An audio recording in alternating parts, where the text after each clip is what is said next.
watching the Bulldog Brewhouse podcast. Hey folks, it's Steve Grover back here for another episode of the Bulldog Brewhouse podcast. Thanks for joining us again. This episode is sponsored by Calgary Harley Davidson up on Pegasus Road in Northeast Calgary.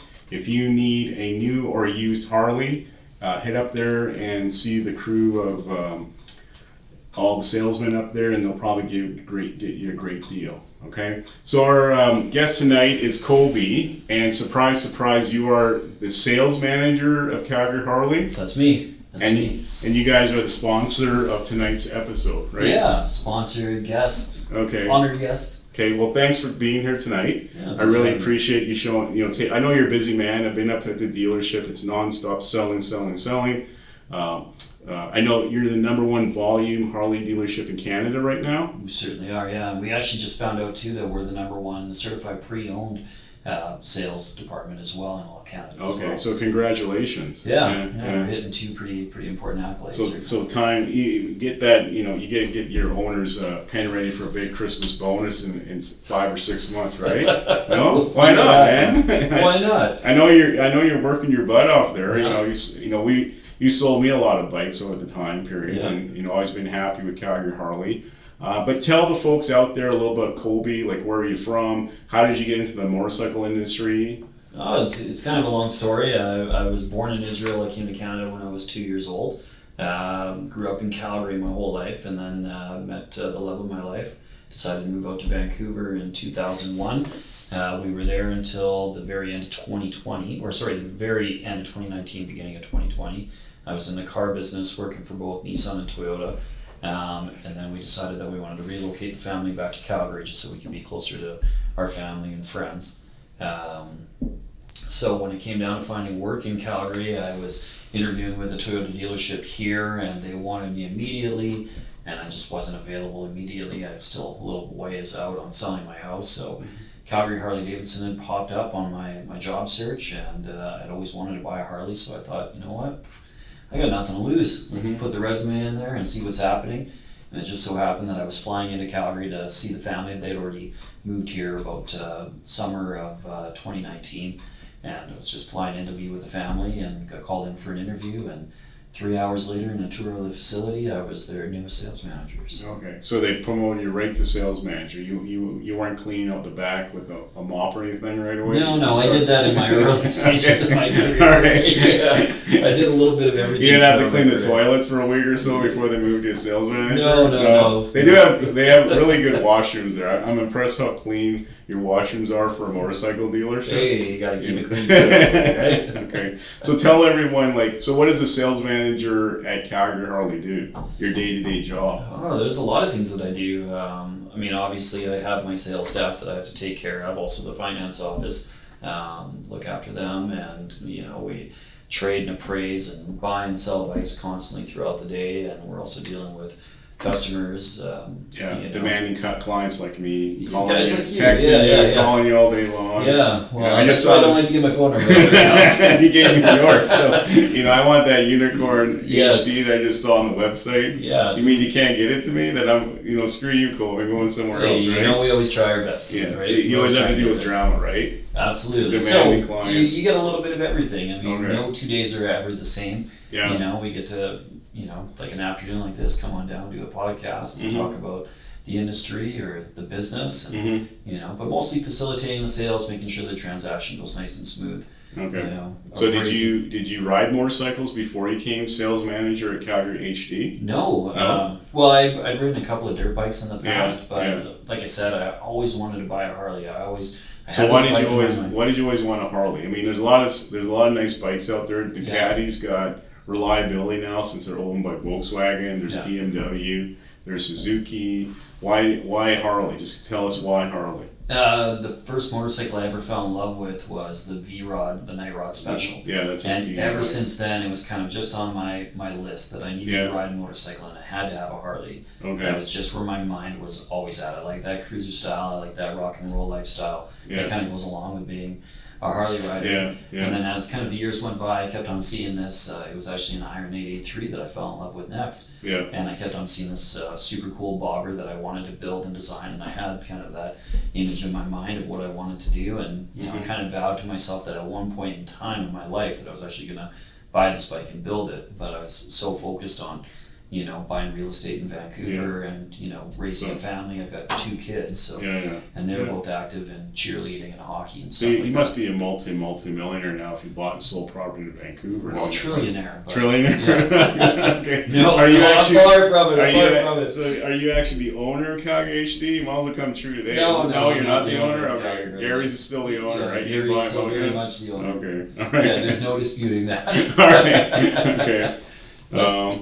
But it wasn't some you watch Wild Hogs with Johnny T and I want to get a Harley, or you saw Mickey Rourke in a Harley, you want to be cool like him? No, I just started falling in love with what I saw in the magazines, right? I saw all these cool custom bobbers and these stripped down bikes, and that's really where my eye kept on going to. So what about the bikini babe on the Harley? Did that ever appeal to you? That always helps. That always helps. And those are my favorite training pictures. I'll tell you how many times I see people sending me all these training pictures, and they've got all the Budweiser girls all over their bike. And I'm like, is there a motorcycle underneath all? Well, there's something with Harley and women bikinis that go together. It's almost like peanut butter and jam sandwiches. You can't have the peanut butter without the jam in the sandwich, right? Yeah. Okay. Well, and that's part of that rock and roll lifestyle too, right? Okay. So are you what kind of music you like? Rock and roll? I like rock and roll. I like punk rock music. I actually just got back from punk rock bowling in Las Vegas. Okay. That was the second time I went. You like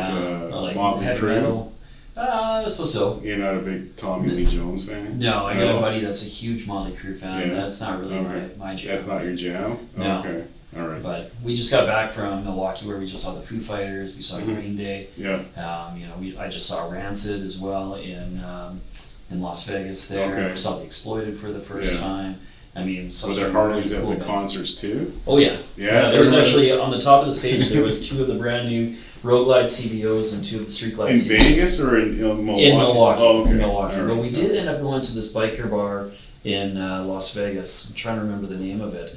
But actually, we met Steve Caballero, who was a former Dogtown skateboarder that night. His band was playing at. It's called Hogs and Heifers, just off of Fremont Street. And it was a non-stop parade of Harley Davidsons, and all motorcycles, really, just going up and down that part. So were you salivating as bikes were going by? Absolutely. Yeah. What was the coolest bike you saw on Fremont Street down in Vegas? Hard to say. They're really into their big wheel bagger thing down there. Yeah. I mean, there's definitely some beautiful bikes. Actually, one of the coolest things I saw, there was probably about 150 to almost 200 guys on those little Groms. Okay. All moving down Fremont Street. Yeah. Non-stop. That was pretty cool. So what's Fremont Street? Is it cleaned up, or are you still getting harassed by the guys asking you for free booze and all that stuff? Fremont Street's always going to be Fremont Street. It's always going to be like the dump of Vegas, pretty much. Yeah, but it's party central, right? Well, where did you stay in Vegas? We stayed at the Golden Nugget. Okay, so that's right downtown. Yeah. So you didn't want to be adventurous and stay at the Plaza or the Four Queens. I don't know if you know those hotels. Yeah, they're all right in that vicinity. Yeah, I know. Right? But have you been? Plaza's actually Biff's from Back to the Future too. I know. Have you been? Yeah. Have you been in Plaza? Yeah, we were in there. But they're redoing it now. We were watching the hockey game because who was playing? It was Vegas and Florida. In the final? Yeah. Okay. Well, one of the games leading up to the final. So we stopped at the Plaza and they had a nice outdoor bar and we watched the game there. Well, don't they have the Carousel there now? The Carousel bar? Yeah, that's where we're sitting. Because they're spending more money to renovate it now, aren't they? Yeah, and Fremont is getting a whole new facelift down there. Yeah, because that new Circa hotel is beautiful. Yeah. But we chose the Golden Nugget because part of the package that we had, they were one of the host hotels for punk rock bowling. So yeah. So can I ask you a question? Sure. So at Golden Nugget, when I lived for 2.5 years in Vegas before I went to law school, and we go to the gym, my buddies and I, and at 10 o'clock they had $1.99 steak and egg special. Do they still have that at the Golden Nugget, or is that a 90s thing that's gone now? I think that's a 90s thing that's gone now. Okay. The best deal that was down there was Tony Roma's had. Tony Roma's? They had steak and lobster from 9 o'clock at night till 11:30 for I think it's $11.99. Okay, so that's the most sexiest deal in Vegas. Now you have to go to Tony Roma's. Yeah. Pretty much. But we ate mostly at this place called Evil Pie, and it's like an Evil Knievel themed pizza joint. Yeah. That's just right at the very bottom end of Fremont Street, and that was also kind of like punk rock bowling central for us. And I mean, everybody was eating there. The pizza was phenomenal. So. Okay. So Golden Nugget, they've renovated it. They have a new pool area. Yeah, I know it's Steve beautiful. Wynn's not the owner anymore. I don't know if you remember him. He was the one that set up the Mirage and the Win and all that stuff. Win So and he's Encore. gone, eh? Yeah. Okay. So tell us about Calgary Harley Davidson. Like generally, I mentioned earlier that the location's on Pegasus Road Northeast Yeah. by the airport. Yeah, we're basically Barlow and McKnight. Okay, and you guys are sort of like the cartel now. You're controlling the whole Calgary area. Like you got the whole city under control because that other dealership's gone now. Yeah, Keynes is no Yeah, longer. they lost their license to Harley sell Davidson Harley. dealership, Yeah, yeah. so you guys, you pretty much have control of the Calgary zone. For the most part, yeah. What about Lethbridge? Because they lost their dealership too. They belong to Badlands Harley Davidson. That's their dealer authorized territory. Okay, so Harley dealers are like, this is my territory, and that's Yeah. it's sort of like the Yeah. Brooklyn Mafia. Like, you don't go over here. We don't touch. Is that- Well, if somebody wants to cross over mafia, that's their choice. We didn't set it up that way, but we have rules and limitations through Harley Davidson where we can advertise and where. So what is your zone according to the map of Harley Davidson? Like what We have is? a pretty big bubble. It's probably as far north as, I guess, Crossfield kind of area, and then as far south as High River. Okay. Right. Okay, you can't go beyond that. Well, it's just where we can put like our advertising and canopies and stuff. And then how far east can you go? As far east, pretty far.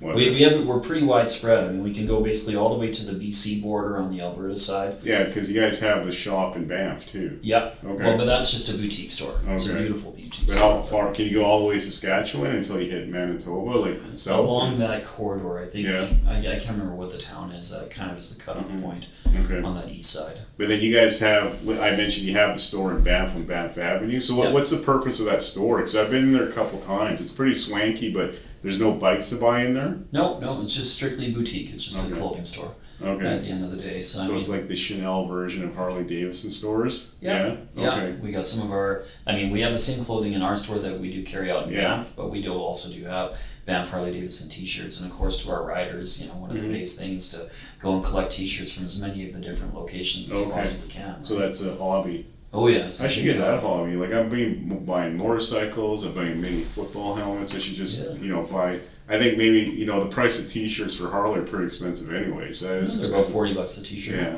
On average. Okay, but you won't sell bikes out of the Banff dealer, the boutique shop. We can. We service that area, so Okay. if we do get an inquiry from there, and it's very seldom that we do. Most people want to come down to the store, see, feel, and touch it, right? So we do have a pretty good client base out in Banff, out in Canmore, and we get a lot of people coming from British Columbia as well. Yeah, Not like so where much. Invermere?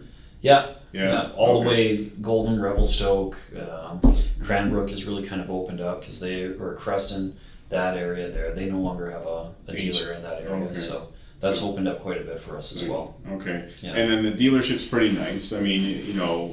Now there was a previous owner that had it before the current owner, Gary from Shag and Nappy. Tell us a little bit what happened there. Well, that was well before my time, but Jim Wild had sold the franchise or the dealership to Gary Sartorio, who owns Shag and Happy GM as well. So he's taken it over since. So. And then I know that they had done a renovation, I think it was around 5 or 6 years ago. I've been with the company now. This is my 4th campaign, but my 3rd year with the company. Do they still have that big statue of the eagle there? Oh, yeah. That's still in the store, eh? Yeah, that came from a guy out in Chilliwack, actually. Okay. You built it? Yeah. What did that cost the dealership? Like $100,000 or? I'm not really ready to say. Okay. I don't quite know how much they did pick that one up for, but I know that if you are driving through Chilliwack on Highway 1 there, if you know where to look, you can see he's got quite an array of all those kind of different models and stuff like that. And there's some dinosaurs peeking out from the trees and stuff like that. Okay. Oh, yeah. So you guys are number 1 for volume, right? Yeah, highest volume dealership. How did you guys do that? A lot of it has to do with just, getting the amount of inventory that Harley Davidson has given us and being able to turn the inventory, taking in trades and, catering to our customers' needs that way. So. Okay. So what's the number 1 selling Harley Harley bike out right now? Like the number one? It's kind of been back and forth, teeter-tottering between the Street Glide Special or the Road Glide Special. Okay. So year over year, one tends to beat out the other. Street Glide Special 2 years in a row has beaten out the Road Glide Special.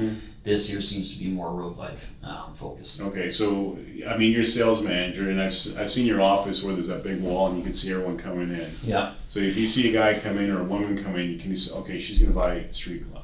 And you say, that guy's gonna buy a Road Glide. It's done deal, right? I already know. I can see them in the parking lot. Getting their checkbook out. Yeah. There goes another Road Glide. But what does a typical Street Glide buyer look like? Can you There is no real stereotypical Street Glide buyer. No, I mean, Road Glide buyers tend to be taller. Right? And I guess it would be fair to say the Street Glide buyers tend to be a little bit shorter. Just the way that the ergonomics of the bike work with your personal ergonomics and how the layout of the dashboard is, everything else. But, a lot of our more experienced riders tend to lean towards the Road Glide over top of the Street Glide. And then also out in the prairies here, just because that Road Glide fairing, the sharp nose fairing is fixed. It slices through the wind a little bit better. So some of our more savvy riders will choose to go with that fairing over top of the Street Glide fairing. But lots of people like myself, I actually love that Street Glide fairing. I love the Road Glide fairing. I think it just looks so sharp and it's so aggressive and looks like a shark. But my problem is I'm so damn short. Like I'm 5'7", and I had a Road Glide and I just struggle with it because it's I mean I can ride it, but the Street Glide. Then I tried a Street Glide like that. But now I know you sold me that low rider ST, the El Diablo, and I picked it up. It was a perfect bike. I like the Fat Bob a lot, but the thing I didn't like about the Fat Bob, there wasn't that fairing on the front. And now that they've done the low rider ST, especially that red color, I mean, I got to thank you for getting me that bike because I know there's only 2 available in Calgary at that time or something like that. Each, high volume dealers got 2, the lower volume dealers got 1, but there were very, very few. I think there was 1,500 or 1,200 made worldwide. Yeah, and I've got 1119 out of 1,500. It's in my garage right now. I like to ride it right now rather than interviewing you, but I'm stuck here doing that instead. Okay? Sorry, Steve. My life sucks, Steve. We had a sponsor at night. That's okay. I got pretty soaked on the way here, but and then I ride the 22 Fat Bob myself. And then I put the Road Warrior fairing on the front of mine. So I absolutely love the bike. It's a great bike. I liked it. I think I've been 3 or 4 different Fat Bobs with your shop. And well, it was your last red one that inspired me to buy mine because I got on it, took it for a ride. You had the torque cam in it, and I just loved the response of that bike. Well, that was the Riding the Rockies special bike I bought. Rallying the Rockies. Rallying the Rockies. Which is coming up at the end of August here. So you still having that? Yeah, August 24th to 26th will be Rallying the Rockies. So tell people about Rallying the Rockies. What's that all about? So about 3 years ago, really in the height of COVID, is when we decided to start Rallying the Rockies. We had a lot of customers that were going a little bit stir crazy, being locked up and cooped up in their house, and they wanted to get together, they wanted to do something, and they wanted to do something where we can have a gathering again. So we kind of played with the rules of COVID in the first year. We didn't really know what to expect, what kind of a turnout we were going to get, and we got tremendous response. But it's a series of rides that go throughout all of Alberta, Drumheller, the Rockies, down south, Sheep River Falls, all that, all the great rides in the city, and then all the charity groups also get together and put on different rides and have different poker runs. So it was when I remember it started. It was about a week long. Is it still a week long this year? We've shortened it, right? Just so that we can get kind of more people. We're 3 days. Okay. So you found a week what was too much for you guys to handle, or what? And we want to try and get everybody together, right? When you have a week-long event like that happening, it's a little bit harder to orchestrate to get everybody involved, and also, I guess the best experience for all the vendors that are joining us for that. So I know you guys do a lot of events. You have a kickoff party. You have the Rally in the Rockies. You got an end of the season party. So you just want to be more interactive with the crowd by having those parties. And if we have something that reoccurs every single year, then people tend to want to come back for it, right? So what's your most popular event you have at Calgary Harley right now, so people can mark their calendar if it's still this year or next year? Yeah, probably Rallying the Rockies would probably be the biggest one that we do. The season opener party is always a great party, and so is the season ender party. So you heard that directly from the man. get out there in August to the Rally of the Rockies. Don't sit on your bum and watch baseball. Okay? Yeah, the Blue Jays ain't winning this World Series again. Don't worry about it. That's all done. Joe Carter retired. Okay. Yeah, no. This is like the World Series of Canadian motorcycle rallies. So come on down. And the weather's going to be. I know it's raining right now in July, but I guarantee it's going to be nice in August. So get out there. Yeah. And what are those dates for the Rally of the Rockies? It was this year. It'll be August 24th, August 26th. Okay, I'll make sure I'm out there. Okay. Absolutely. Okay. So if anyone comes out, come say hi to Steve. I'll be on my lowrider ST. Okay. There we go. The El Diablo. El Diablo, the devil. Okay. Yeah. And then, so one bike that always intrigued me, and I know you and I talked about a lot, is new Pan America. Okay. Yeah. So they got into the adventure cycle. How is that? Is that a popular bike? Is it selling well? Yeah, it's been a great selling bike for us. And the very first year of the Pan America, we were. It was the #1 selling adventure touring bike in the world. In the world, okay, beat out the GS BMWs. Yeah, in 2021. So, okay. And I mean, a lot of our customers have come in, take them for a ride, and we're seeing a lot of people not so much trading in their BMWs and stuff like that because they're definitely got a niche market there. Yeah. But we're seeing a lot of our own riders that are starting to make that transition, switch. Okay. Right, they're now taking the road less traveled, trying something a little bit different, and getting out of their comfort zone. So that bike's got it's got an electronic stabilizer. Yeah, it's called adaptive ride height. So tell us about that. What exactly that all the way that it works is the bike can actually drop about 1.5 to 2 inches when you come to a complete stop. Okay. So that way the rider's a little bit more planted, and then as soon as you take off, the bike lifts right back up again. So and then you can be You can be shorty to ride it. You're okay. Yeah, and that's been a lot of our customers the big appeal to it. Yeah. You can also put the seat goes into 3 different levels, so you can lower the seat down about 1/2 inch to 1 inch. Okay. In addition to all of that, so you can really kind of get low to the ground. So have you ridden one? Oh yeah. Is it a fun bike? Oh, it's amazing. I was just camping a couple weeks ago at the Old Man River. Yeah. So I took one of those with me and had some fun on that. My son and I went to, there was a beautiful waterfall that we took it to, and kind of cruised around on the roads there, did a little bit of off-roading with it. And yeah, cool. He had the time of his life. So all right. Yeah. So, and I got to ask you again, everyone's going into mid-adventure engine, obviously there's the Ducati Desert X. Yeah. I mean, Triumph's got a 900 Tiger. BMW 750, 850cc engine.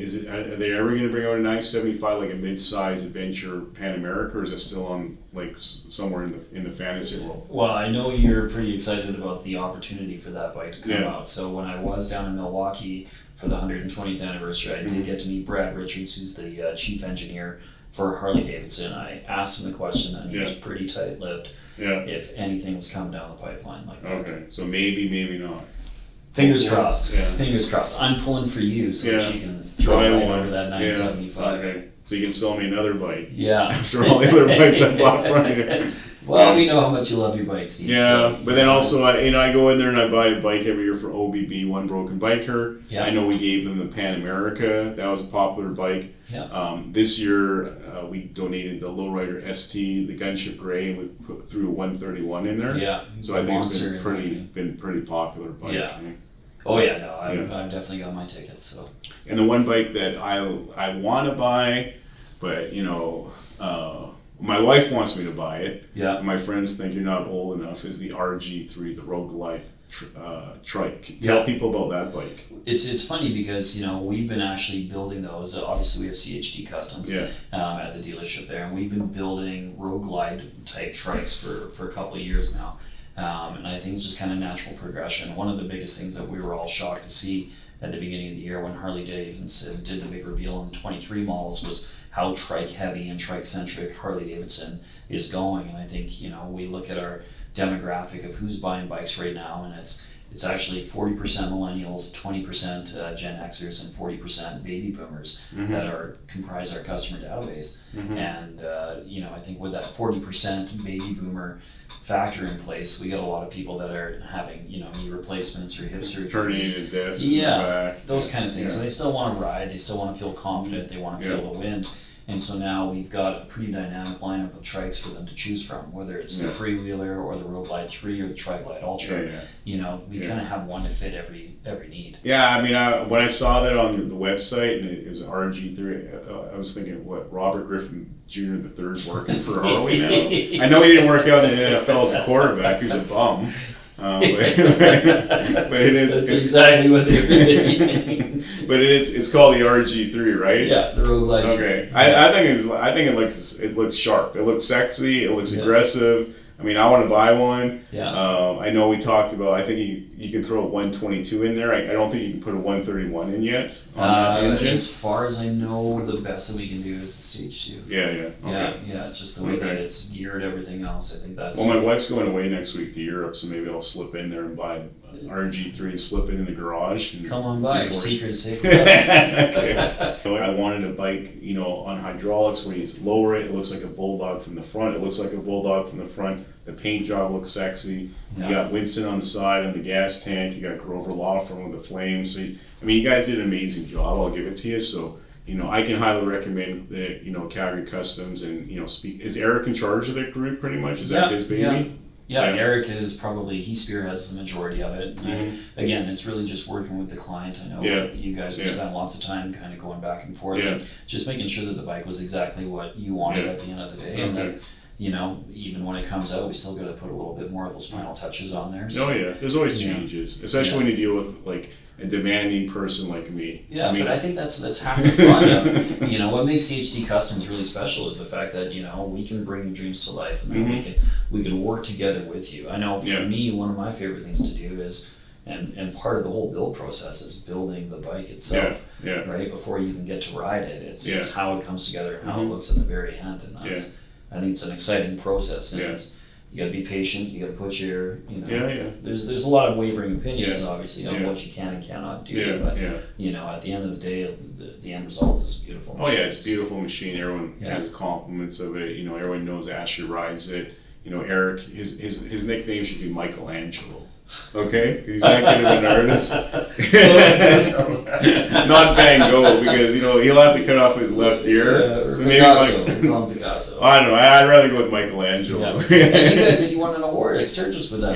We won the best custom bagger. Yeah. So that was an honor, but we couldn't have done it without your dealership and Eric and the customs guys all working hard on that bike. So. We got to give you 10 stars out of 10 stars, okay? So I highly recommend, if you want some work done, just go to Calgary Harley Customs. Eric will take care of you like he took care of us, and spend the money, man. You won't regret it, We have a great team there. We got Mac, who's very knowledgeable as well. He does a lot of our builds for our customers every single day on that counter, and he knows how to put a bike together real good too. So. All right.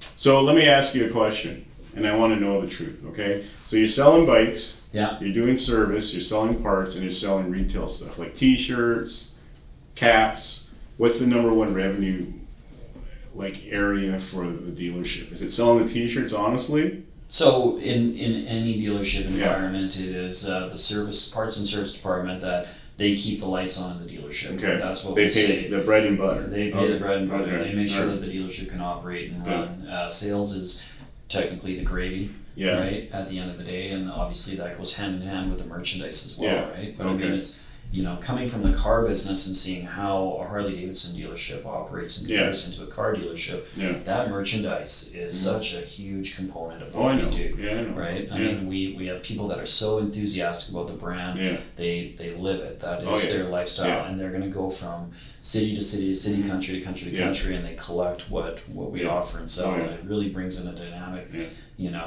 group of individuals coming to check out the stores. Oh yeah, well, it's a whole if you want to learn about marketing, there's a couple companies out there that you should study. Obviously, McDonald's, Coca-Cola, and probably Harley, because they've just created this whole culture that's cool America. I want to be on the roads. I want to be like Mickey Rourke, Mr. Cool actor, and you go in there, like even if I go and say hi to you or Eric, I'll probably leave with a $60 cap. You know what I'm saying? And they're not cheap, but I mean they have merchandise. They have the whole persona of Harley down to an art form. Are you guys trained in that at all when you join Harley Davidson dealership of how to market the company? It's like ninja training. Have you ever seen Kill Bill where you got to sit there? That's how you do it.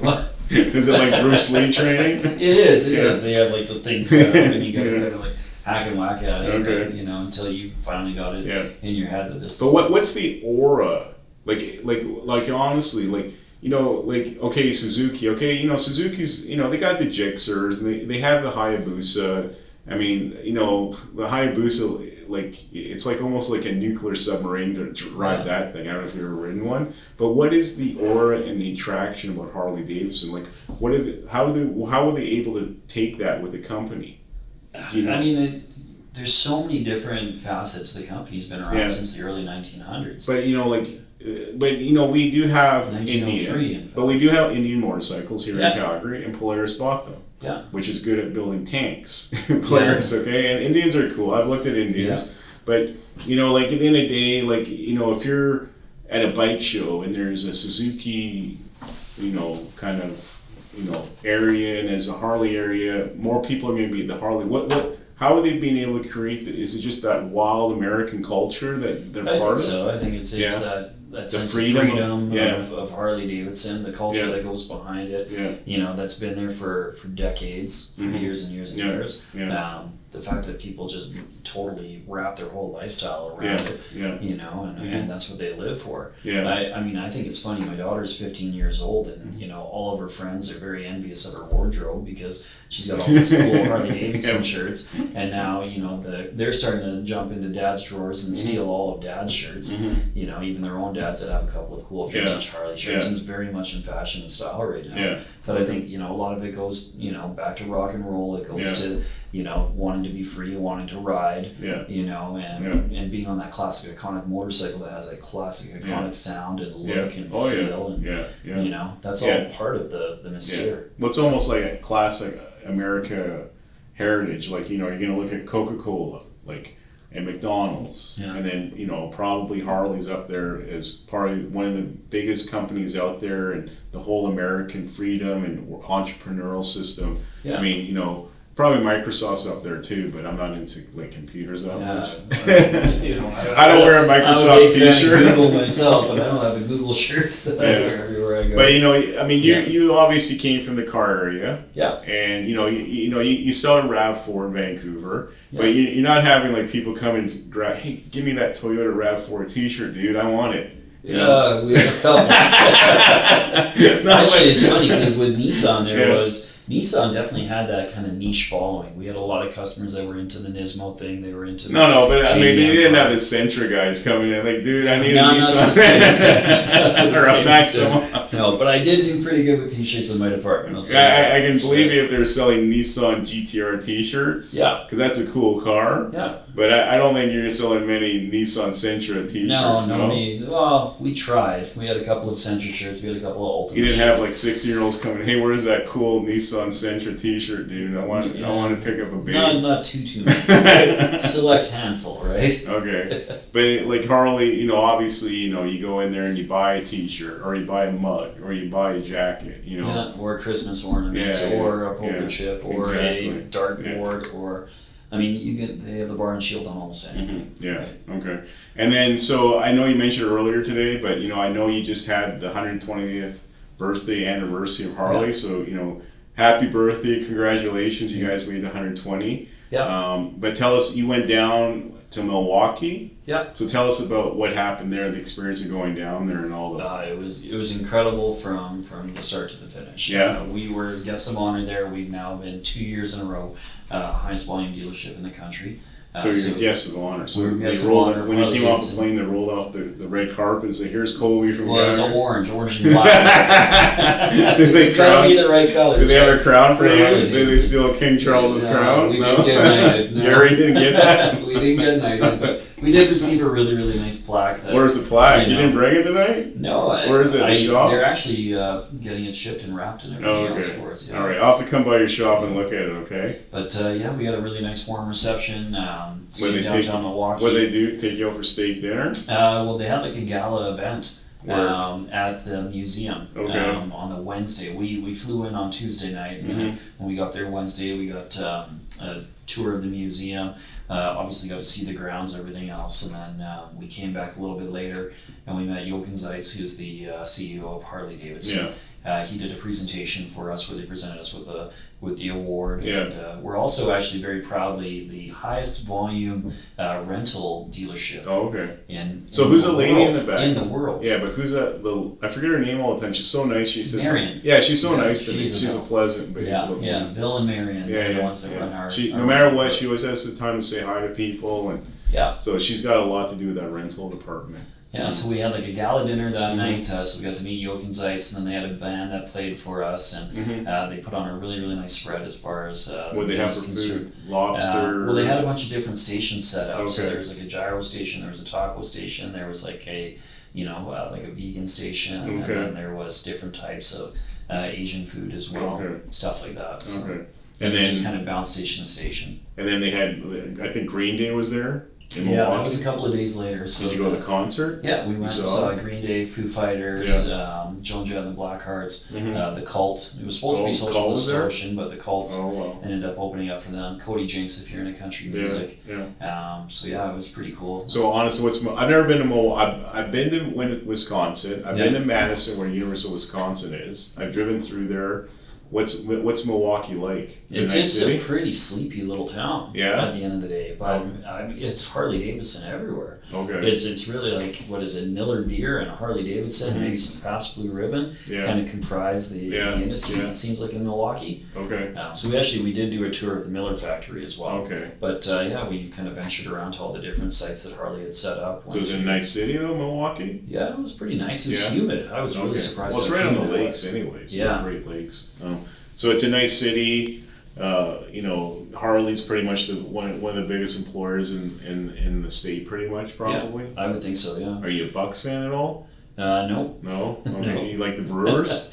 I'm more of I like baseball. I like playing baseball more than anything else. But I wanted to go to Chicago and go see the Cubs at Wrigley. Okay. That's what I wanted to go. Have you seen them play at all? No. Yeah, you got to go to Wrigley. I was there in May. We saw a game, Wrigley Field. It's pretty cool. Yeah. Well, and it's iconic, right? It's one of the oldest stadiums in all of the United States, or the world for that matter. Yeah. And you're not a Green Bay Packers fan, obviously. You didn't head up to Green Bay. No, I'd probably be more a Seahawks fan than anything else. Okay, the Shithawks. Hey.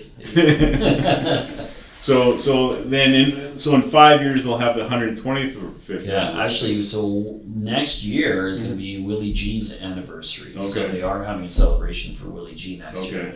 And there's kind of some grumblings or some rumors that are out there that they're going to do something year over year out of Milwaukee. Just to bring everyone back and make more money. Everybody back. Yeah. Okay, but the 125th should be big in 5 years. I imagine so, yeah. Apparently the 120th was one of the biggest homecomings that they've had. Well, I know they had I was looking online and they had a party in Budapest in Europe too. Okay. I don't know if you've heard of that. No. Okay, but it was good events. That would have been fun. In Budapest, Hungary. Yeah. Maybe next year. So what's new for? Obviously, we're right in middle of July. Obviously, 2023 models have been released. Anything new coming out for this year at all, or no? We just got in our very first Road Glide, CVO Road Glide, which is a whole new body style, new fairing, new technology, 121 cubic inch, variable valve timing motor. It's got a display screen, a TFT display screen, the size of a Subway sandwich. It's 12.5 inches. It's huge. And it's all touch control, everything just like your iPhone or your Google Pixel or whatever. Right. So is that new design going to go down to the Road Glide Special and the Road Glide eventually? I asked that question, and all I was told was look to history. Okay. That's all they would tell me. So when you studied history, did they change it? I think there's probably a timeline that they're going to go in to adopt those new fairings and those new designs to it. So it looks more sleek. I've seen it online. It looks more futuristic, doesn't it? It's amazing. Yeah. It's very bright. Yeah. The lights on that bike are extremely bright. And to me, that's just as important as being loud, having loud lights. Yeah, there's like daybreaker lights still? Yeah, like all LED daybreaker lights all the way throughout the whole bike. They lightened it significantly. I had the opportunity to ride this Street Glide CVO, and I would relate it to the weight and the nimble ability of a Heritage. Not a lowrider ST? No, a little bit heavier than the low ST. Right. But again, you're in a full touring frame, and it is that light and that nimble, and that motor is powerful. So it's a 122 they put in there? 121. 121. Yeah. Okay, so it's a nice newer engine. Yeah, variable valve timing as well on that. So. More sleeker. Yeah. What's the price of that out the door with everything GST and everything? GST, everything. The whiskey neat, so the top of the line color that they have, you're going to be probably about 68,000. Is that the orange one? Yeah. Yeah, that's the orange one. So what are the colors called? Well, you have whiskey neat and you have platinum. So platinum's a gray one. Yeah, platinum is around 58 and change before tax. Okay. And the 10 grand more for the paint job? $7,500 more. Wow, yeah. For that paint job. Yeah. Can I just go to Home Depot and paint it myself? You can do with it whatever you want, Steve. All right. Nobody's going to tell you you're wrong. Yeah, and so how many units have you sold? Any units of the new ones, the CVOs? Yeah, we have probably about 15 deposits all the way around. So we just received our very first one, and we're looking for Harley Davidson filler orders, but they're flying off the shelves in the United States. So get down there right away and get your new CVO, either 58,000 or 68,000 out the door. Well, depending on when you watch this podcast, we're actually going to debut the bike this Saturday at the store about 1:30 in the afternoon. So get down there. Come on down. Have your. You don't want checks. You just want cash, right? Well, we take money in shape or form. Cash just take a little longer to clear. That's all. And you have 6 months 0% free financing, right? Yeah, we have. You do that on that? Yeah, you can do that on any bike. Okay. Yeah, zero down, zero payments, and zero interest for 6 months. So get them while they're hot. The new CVO's coming out on Saturday, and get down there and see my boy Kobi, and he'll sell you 2 or 3 easily, right? Easily. Yeah, easily out the door. Anything new for 2024? Any announcements at all? Well, they won't tell us. They won't tell you anything? No. There was a couple of years ago. There was a big leak that some dealerships down did in both Canada and the United States. So Harley Davidson has put us under a very heavy embargo as far as saying you're not getting the information until the public gets the information. So they used to do this release in September at San Diego or something. Is that still going on at all?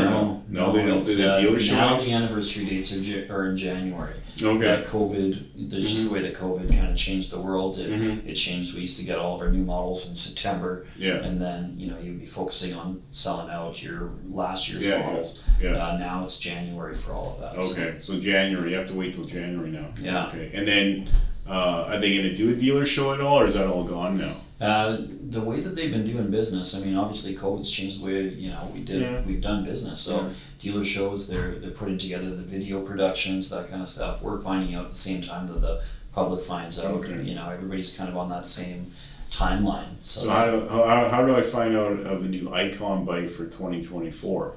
I have to slip you $100. Just keep calling me and I'll let you know if anybody cracks their brakes. But at the end of the day, I got the opportunity, like I said, to talk to Brad Richards. I spent probably about 45 minutes with him, and I tried to, pick his brain for all the questions that you sent me down there with and everything else. He wouldn't budge, hey? It's like Fort Knox, eh? Yeah, tight-lipped. Look to the future, look to the past, look over here.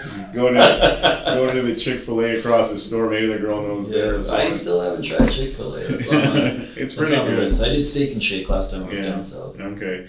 So, and then Harley Davidson, I mean, obviously they have a really big following. Yeah. Is there any actors that come to mind that are big HD fans at all that you know of? We actually got to meet Robert Patrick while we were down in Milwaukee. He was the T1000 in Terminator 2. Yeah. So he owns a Harley Davidson dealership in Los Angeles. So he was at that gala event that was Arnold there? No, I didn't see Arnold. No, he put the fat boy on the pedestal in Terminator, didn't he? Yeah, absolutely. Okay. But obviously Jason Momoa is a big advocate of Harley Davidson. Sly Stallone still? Yeah. Yeah, at 73 years old, he can still ride, hey?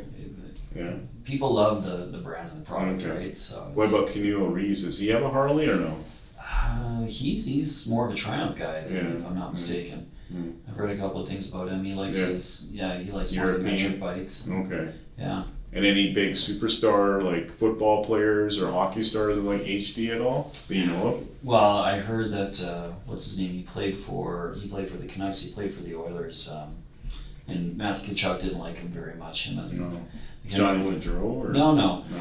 Trying to remember. He played for Edmonton. He was Zach Cassian. Apparently, he's been known to pop his head into some of the stores up in Edmonton there a couple times. But we haven't had too many celebrities come through the dealership. No. Matt Tkachuk's in Miami now. Yeah. And Bully Levi Mitchell left. Yeah. So I don't know I mean, we're gonna go into sports next, but who's the big superstar for the Calgary Flames now? Well, I guess that whole team has been thrown upside down lately. Yeah, well, you still have some Jonathan Huberdeau, still superstar in a lot of ways. Huberdeau. I never heard of that dude. That's the guy we picked up when we traded Kachuk to Florida, right? And Jacob Markstrom, he was a Vezina contending goaltender, and there are some names out there, but it's gonna be interesting to see what they do this year. Okay, so obviously, I mean, you were born in Israel, but you came to Canada. Yeah. What's the sport you love the most of all? I'm a huge hockey fan. Okay, who's your team? Calgary Flames. Yeah, not the Vancouver Canucks. No.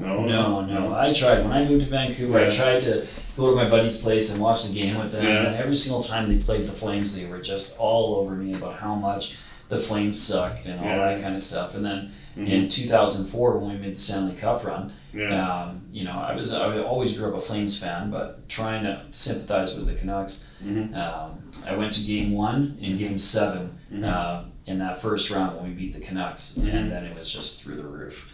Okay. Right? So really fell in love with the Flames then. So what do you think is going to happen with the Flames this year? They're going to not hit the playoffs again or win the Stanley Cup? Well, I'm kind of the mind that, every team is kind of going through this rebuild. You look at Edmonton, for example, and they've been rebuilding, for decades now. So has Calgary been. But Calgary's always been a contender. They've always either been right on the cusp or right at the top, that last generation with Goudreau and Kachuk, they were the number one team in the West. In there. They had some amazing players. So I think we kind of need to go down that rabbit hole of rebuilding. So you think they'll hit 500 this year, the Flames, or be below that? I think we're going to be below that. Okay. No playoffs this year? I don't think so. They not by my estimation. I mean, they surprised me with what they did last year, especially after losing Kachuk and Goudreau. So there's no party on Red Mall come May and June of 2024? If there is, you'll know where to find me.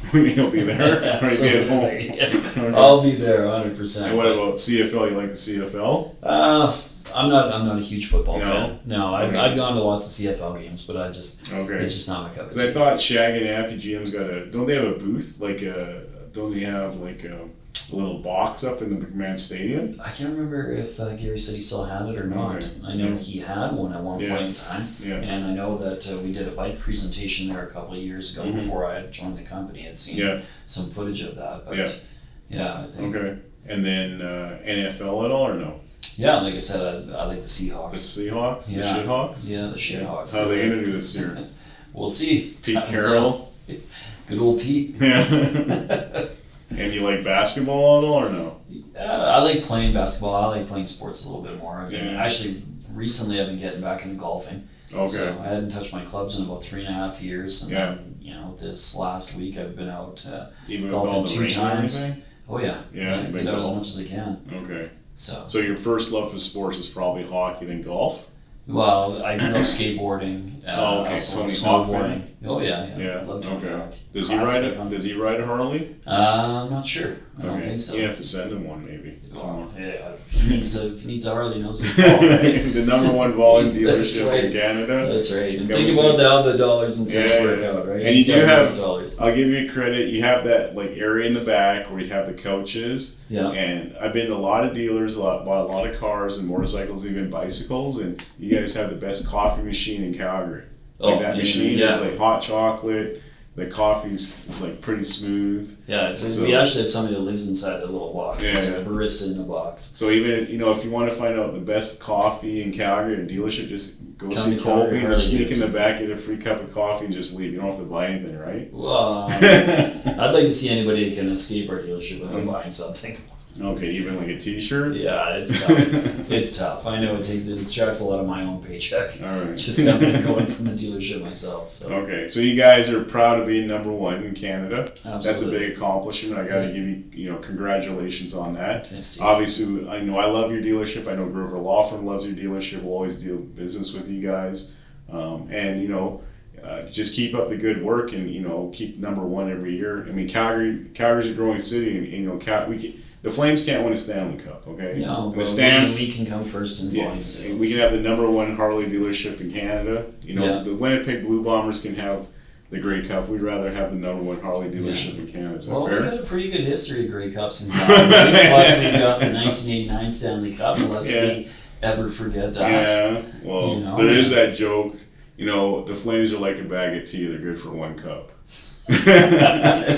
Well, it's better than the Canucks. They haven't won anything. They had their one chance against I hope Boston. people in Vancouver are watching this. They had their one chance with Roberto Luongo. Yeah. And then after that, he jammed to Miami. And now he's executive in the Florida Panthers box. Yeah. Well, he's always, he started his career in Florida, right? If I'm not mistaken. Yeah. So, and it was funny because I was supposed to go downtown that night to go watch the game at my buddy's place. And I watched almost every game leading up to Game 7. And I told him, I said, you know what, I'm not coming down tonight. He got pretty upset with me. He said, what do you mean you're not coming down tonight? What's wrong with you? You don't want to support a Canadian team winning the cup? And I said, no, I just don't have a good feeling about tonight. And the riot happened. And the riot happened. So you weren't part of that group? No, I was way out in the Fraser Valley they watching from afar. They didn't catch it on CBC News and then come and arrest you? Nope, not this guy. All right. Well, at least you're a good boy. You're running a great dealership. I'm always happy with your services. I'm always happy with your salespeople. You know, your customer is great. Merchandise is great. I mean, just keep up the good work, and we're proud of you being here in Calgary, okay? We're proud to have Grover Law Firm and One Broken Biker as part of our family as well. So. All right. Well, thank you for showing up. I really appreciate it. I know you're a really busy man. If you're number one, you got to work hard, but thank you for taking the time. And you know what? You got the revealing this weekend on Saturday for the CVOs. You got 1:30 Saturday at Calgary Harley Davidson. We're going to be showing off the new CVO road glide. Both the street glide. Oh, just have the road glide. Okay. Yeah. And then you got to wait for the street glide. Yeah. But get down there this Saturday at 1:30. See the new road glide CVO, and make sure you take your checkbook, your credit card, or you guys have 0% financing, right? Just sign on the dotted door. We'll find a way to get it done. Yeah, we'll get it done. Get you out in a sexy looking CVO, right? Yeah, absolutely. All right. Okay. Well, thank you. Thank you very much, Thank Steve. you for coming. You bet. And thank you for joining us again for another episode of the Bulldog Brewhouse podcast. And until next time, have a great evening. Thank you.